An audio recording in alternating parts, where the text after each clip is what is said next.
What up, son? What up? Grind&Pivot, Queens, New York.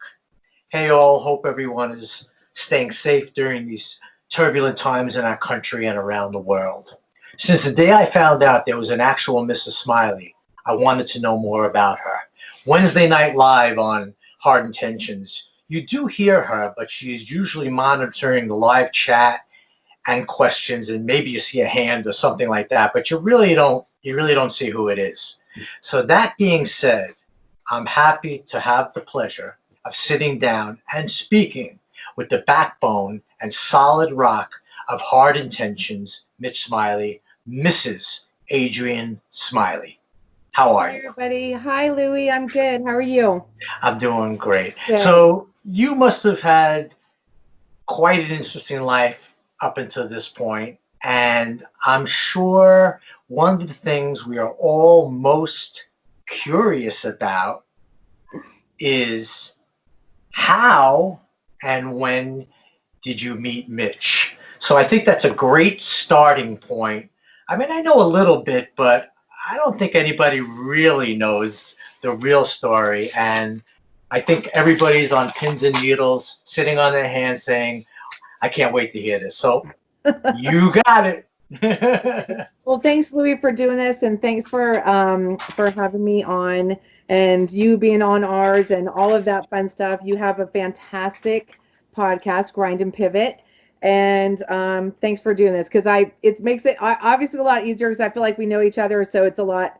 I'm not so nervous. So thank you. Good. Yeah, absolutely. Thank you. And can't tell you how happy I am. I know, really, sincerely looking forward to hearing this. And just, as you said, I feel like I do know you. Yeah. So good. We'll have a good conversation for sure. Okay, so let's take it from the top, from the beginning. So, what year? Let's talk. Tell us the year also, because so we can figure out. Let's see. Okay, it's 1986, 87, 88. It's 1987. What is that, Louie? Yeah. You know what that is? I think that's worth being part of the video or the thing.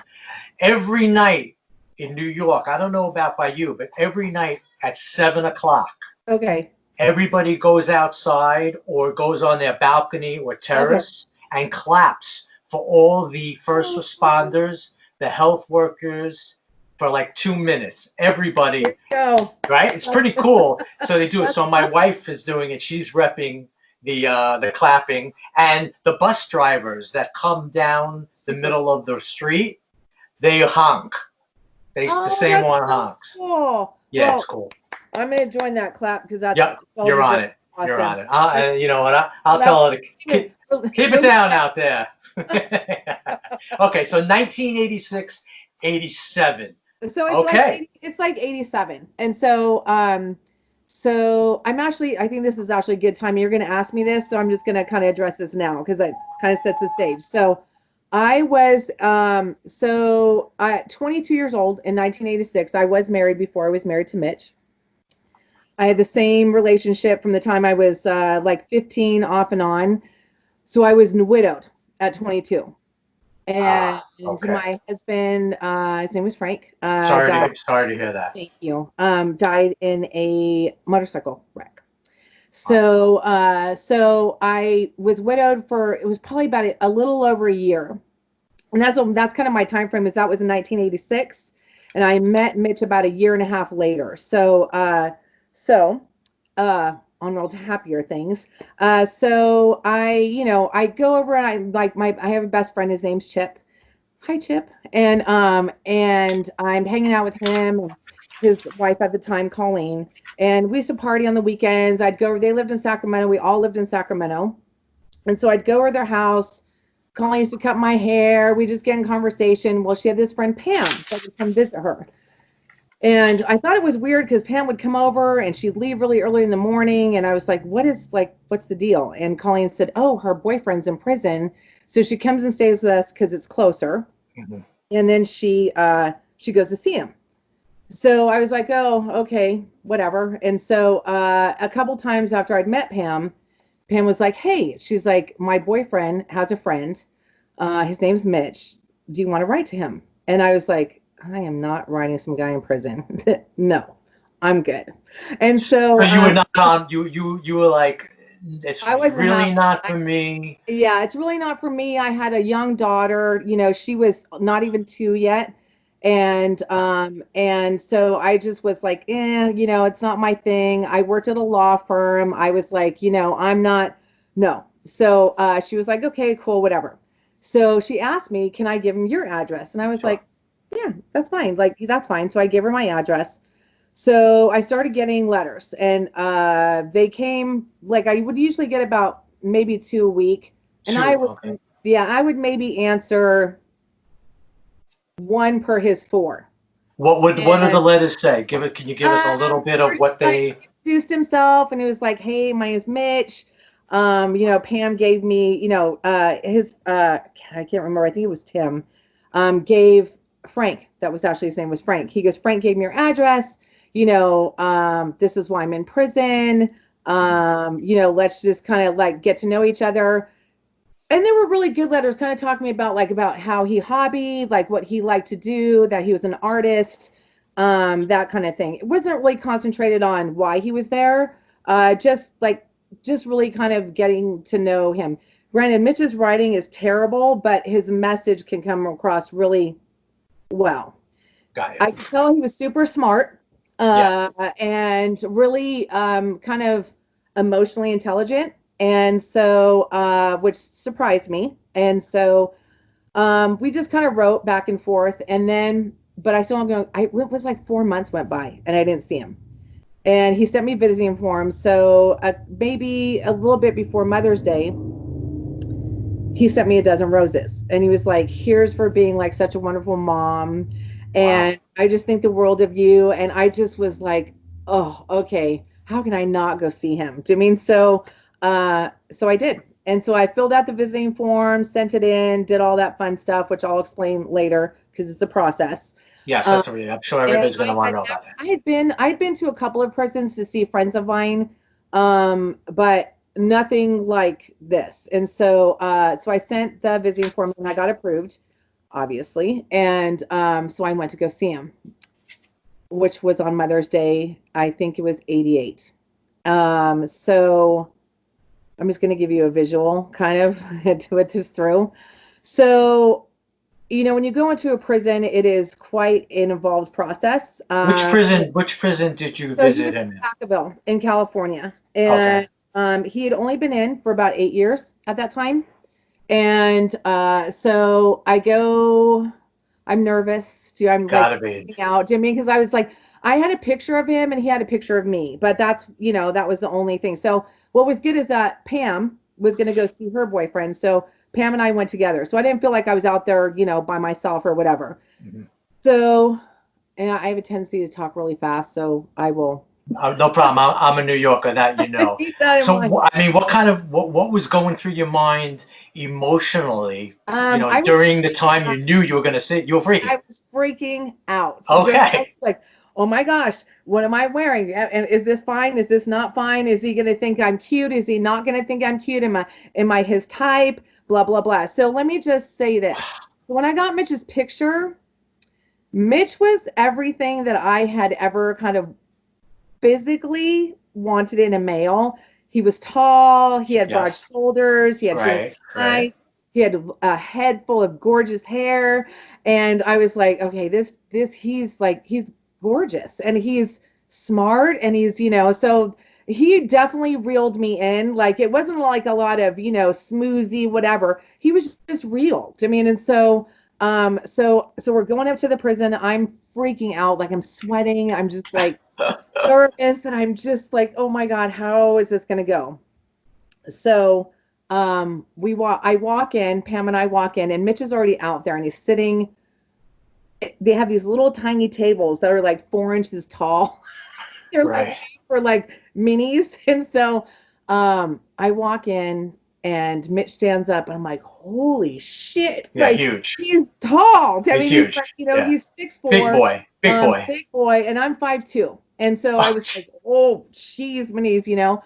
So he just has this big, beautiful grin on his face, and we like give each other a hug, and the whole time we were talking, I was just so really when I saw him, I was like, oh shit.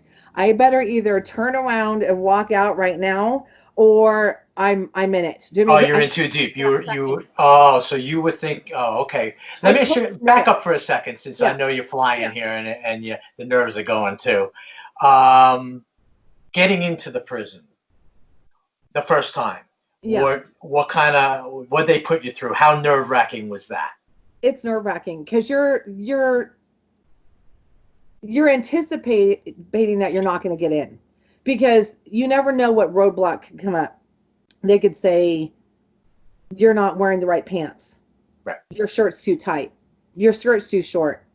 You're not wearing the right shoes. Your visiting pass didn't go through, even though we told you it did. You could have the wrong CO on that day that maybe didn't like Mitch, and so they're gonna f with you, um, and make it worse. So that's kind of the fear of going in. I wasn't really fearful of going into the prison. I was more fearful of me not getting in. Not getting. Okay, so Yeah.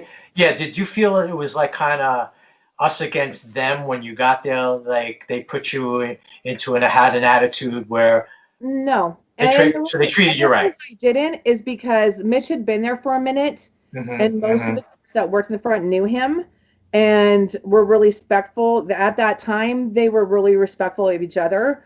And so, no, I didn't feel that way at all. I was very like, they were really nice to me. All my fears, none of those came to fruition that first time. Got you. Times after that, yes, but not that time. So no, as soon as I got through, you have to, get processed. You have to show your license. You have to bring a clear little plastic bag with money in it so you can use those on the vending machines. At that time, you could smoke in there, so you could bring like a pack of like unopened cigarettes or whatever. Hmm.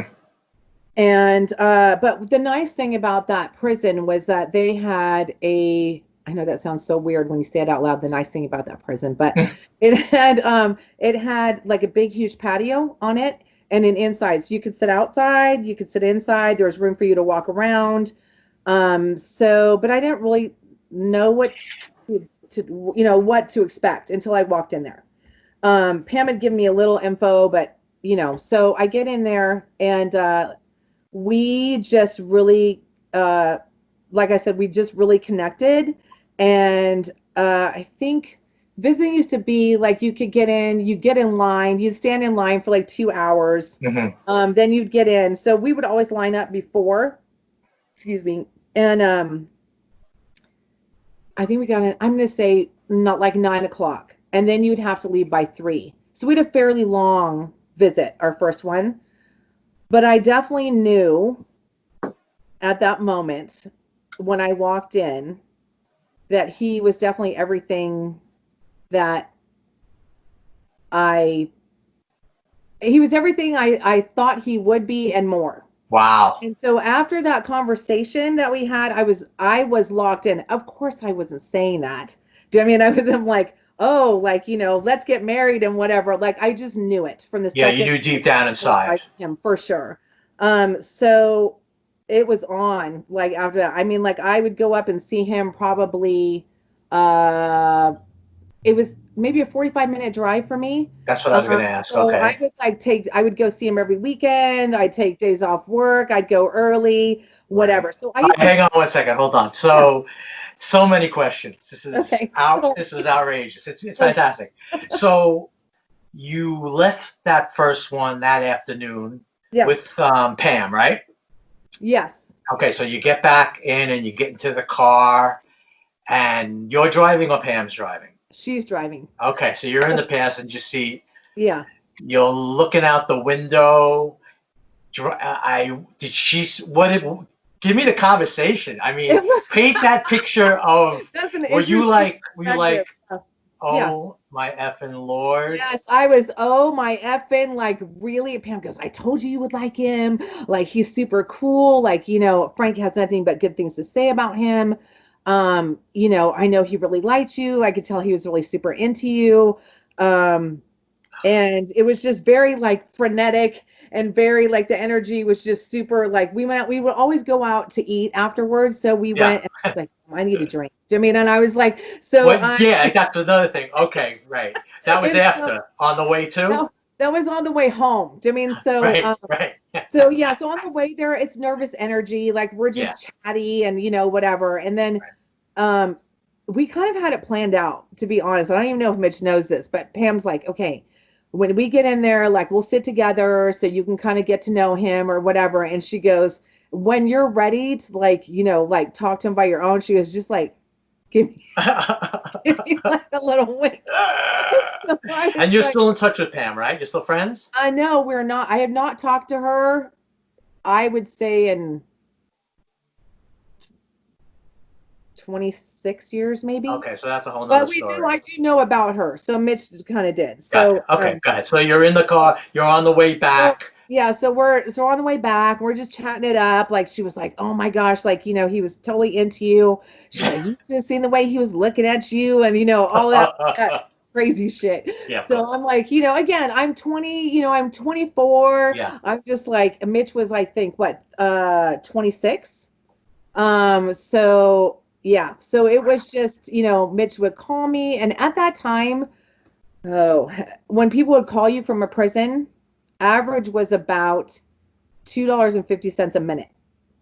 Wow. So Yeah. if they called you collect, which Okay. was the only way they had at that time. So Mitch and I would Mitch would hang up the phone. He'd buy people's phone time. We'd be on the phone all of the time. When I wasn't up there, he would call me. He worked and everything like that. So, but here is a misconception that people make about guys in prison. Well, in my case, I rarely sent Mitch money. It was the opposite. Mitch Really? Because that's the question I did ask. Did you have to hold him down? Mm-hmm. I know he was definitely working in, so he sent you. He actually helped you. Interesting. 100%. Me and his mom.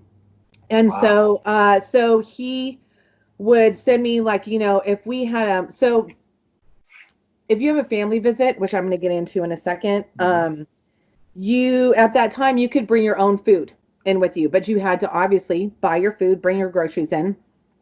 So Mitch would always send me money before we had a visit so I could buy all his, it couldn't be over like a certain weight. So like the food or whatever, they had to, run through an x-ray machine, all that crazy shit. But yeah, he would always send me money when we would go on visits like that. So yes. So that was, so we got, yes. So that would answer that question. That's kind of how we met and how that played out. And we were kind of inseparable from the time that I went to go see him until we got married in there. That's amazing. Okay, hang on. So you started the relationship. The relationship is going on. Did you tell friends, co-workers that you were actually had a relationship with a man in prison right away? When did you start to open up about that? In some ways I didn't. Because again, I worked at a law firm in by the Capitol in Sacramento. People at that time, were super judgmental. Even my friends, 100%. Sure. My friends knew that I was seeing him. They knew where I was seeing him. But most of my coworkers, I would say that Mitch was a truck driver. That's what I used to say, because I was like, I didn't want them passing judgment on him.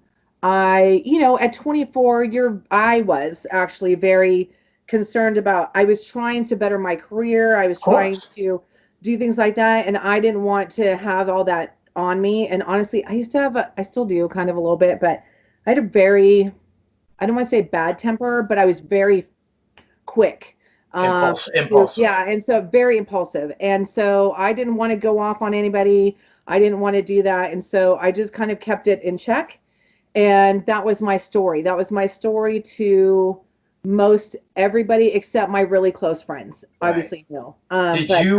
Did you ever think, I'm just thinking of this now because did you ever think that working at the law firm that somebody would be able to maybe help him No. down the line? Because it was corporate law. It was completely different type Okay. of law. Got you. No, I did not consider that. And we had like kind of Mitch had outside lawyers kind of working on different things. So no, that wasn't Okay. us. How about your parents? Did they know? My parents were fine. My mom was fine with it. She and I have a very kind of interesting relationship, and she's still alive and well. So I'm just going to leave it at that. Good. And so she, no, she was supportive of me. And I'm just going to say one thing that she had said when Mitch got out. And she said, I feel like Mitch has been the one consistent thing in your entire life. And she said, I feel like I would never like not be supportive of that. So yeah, so she was. That's pretty good coming from your mom. Yeah. Sure. So where'd you grow up? So I grew up in the Bay Area in California. So I was born in Redwood City, grew up in the same area, Palo Alto, San Jose, Mountain View. They're all kind of in the Bay, same kind of location. Went to high school, went to, junior high, all of that fun stuff. I graduated in 1980. I graduated early. I graduated when I was 17. High school 1980. Yes, high school. Okay. Because I graduated in 77. Oh, did you? Okay, yeah. So we're pretty close. So how about growing up? Just a childhood? Oh, I'll give you. So brothers and sisters. No brothers and sisters. I'm an only child like Mitch. So when I was about 13, whatever, I lived in a very strict household. My stepdad was military and raised me the same way. And I was really strict, like real strict. And so at 13 years old, I started sneaking out. I started drinking. I was partying. Right. You could go to clubs then, like Sure, they had and all of that stuff. So I'm going to make a very long story short, but yes, I went to juvenile hall for like malicious mischief, runaway, all of that kind of stuff. I was I fought a lot. I would my mouth always got me in trouble. I ended up going to, it's like this next step up before you go to youth authority and to prison. I went to it was called the Girls Ranch they had in San Jose. It was in Morgan Hill, actually. I went there because somebody had it on me, basically, for a little burglary that we did. And I think at that time I was 15. I think it was like 15. Anyways, I ended up going to the Girls Ranch. At that time they had, counselors, they had things like that. I would kind of have that mentality, I'm going to get you before you get me, kind of was my mindset at the time. So I ended up going to the Girls Ranch. I was only supposed to do 9 months. I ended up doing a year and a half. Wow. Because I got in trouble all of the time, consistently. And then I got thrown into solitary as I got in a fight, and they stripped me. Basically, I had like just a bra and underwear on. They gave me a book. It was this ridiculous book. And that was all I had for like 3 days. Well, my mom knew what would get to me, and I was super close to my grandma. So they brought my grandma up to come visit me, and they brought me out of the room in pajamas. I hadn't taken a shower for like 3 days.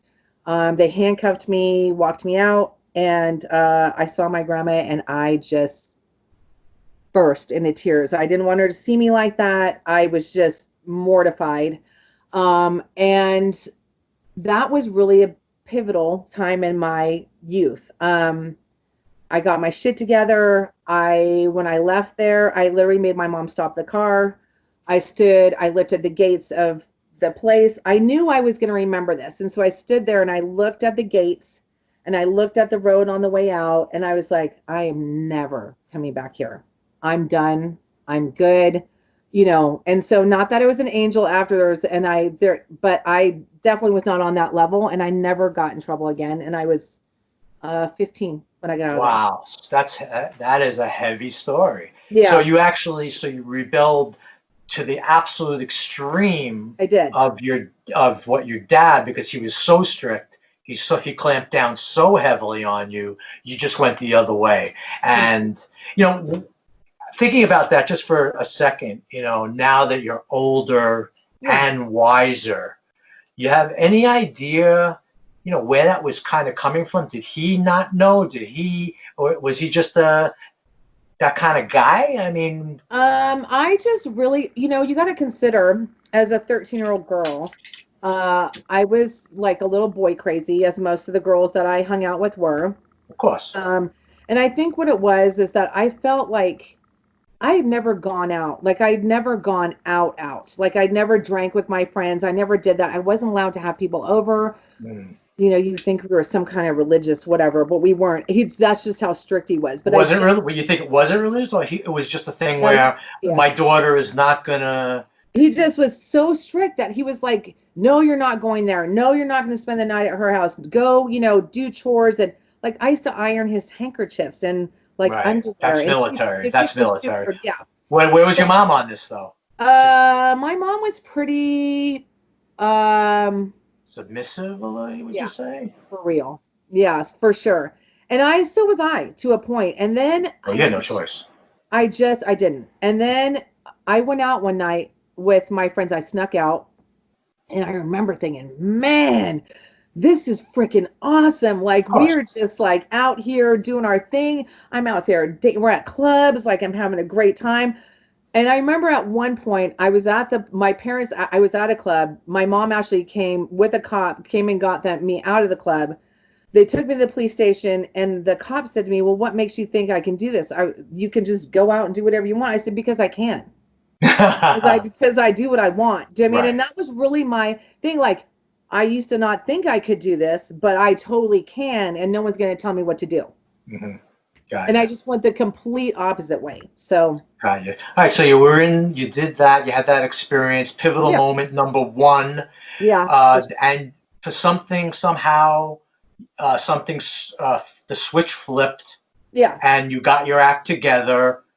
You said you were not an angel, but that you weren't doing anything. Yeah. Being not an angel is what? Smoking pot, doing stuff, and just having fun. Just stuff that kids do, but not hurting anybody else. Okay, of course, that's normal. Yeah. You finished high school. Mm-hmm. Okay. So I graduated because I went to the girls' ranch. I was able to get a jump on my education, so I actually graduated early, which was awesome. That was amazing. Right. Yeah. Okay, so the next round is I meet my first husband. I meet Frank. Exactly. He's a biker. He is 8 years older than me. He is like, he looks kind of like James Dean. I'm just like, it's just a big, but he was a definite partier. I mean, he was into drugs. Affiliated? Heavy. No. No, okay, living that lifestyle. They wouldn't let him because he was a loose cannon, 100%. Right, living the life. But that's what I was attracted to. I was like, he's a bad boy. Obviously. He is like handsome. Yeah, let's do this. All the things that girls go, yeah, that's awesome. So he was really abusive. Really not very nice. Normally, or when he tied one on the regular. It was usually when he was coming off one. Usually when he was coming off like of a couple day run kind of thing. I'm working. I'm going to school. I'm 17. I haven't turned 18 yet. And he threw me through a plate glass shower door. Yikes. On my 18th birthday. And so that's been my first experience of any kind of abuse. So I didn't know that was, I got the sorries. I didn't know that was unusual. And then that was my life until he pretty much passed. Really? It was terrible. I mean, we split up a couple of times and things like that. But like, you know, he left me at the hospital after I had my daughter. Like he didn't come pick me up because he was high. Um, and everybody expected him to die a lot sooner than he did. So it was, but I loved him. I mean, and so it was very traumatic, you know. So here I am, a widow at 22, and I lived in the Bay Area, you know, my whole life. And my mom had moved to Sacramento, and she was like, "Why don't you move up here?" And I literally 2 weeks after he died, I packed my shit and I moved. And that was it. Okay, and that starts another. Yeah. That starts Yeah, another so that's a chapter. year later I met Wow, that's quite that is quite a story. That Yeah, is quite a it is. story. Whew. So, all right. So let's get back to it. So you left Mitch. You started. It started to be an everyday. It started to be a relationship. Yeah. And at that time, did you know whether or not he was going to get out or not? What was the No, story? well, What was the no, discussion about that? Mitch and I had plans. Like, you know, you sit in visiting rooms for 6 hours a day, right? And you're talking on the phone, and you know, you start to make plans, and you start to kind of envision a future of what that's going to look like. And so my interpretation always had been that that was going to be that this is what we were going for. Ultimately, right? Is that Mhm. we were going to be together. I never looked at Mitch like he was trying to scam me or he was trying to build some bullshit thing in my head. Um, he was the real deal. Do you know what I mean? And so I think we had been seeing each other for about 4 months, and I go on a visit, like we're just, you know, having a conversation. He seemed really nervous. And I was like, what's your deal? Like he's like real antsy, he's chatty, which normally isn't like him. That's usually my part. And so Mhm. he's like, hey, I'm like, what? He goes, he grabs my hand and he goes to my wedding finger and he's like,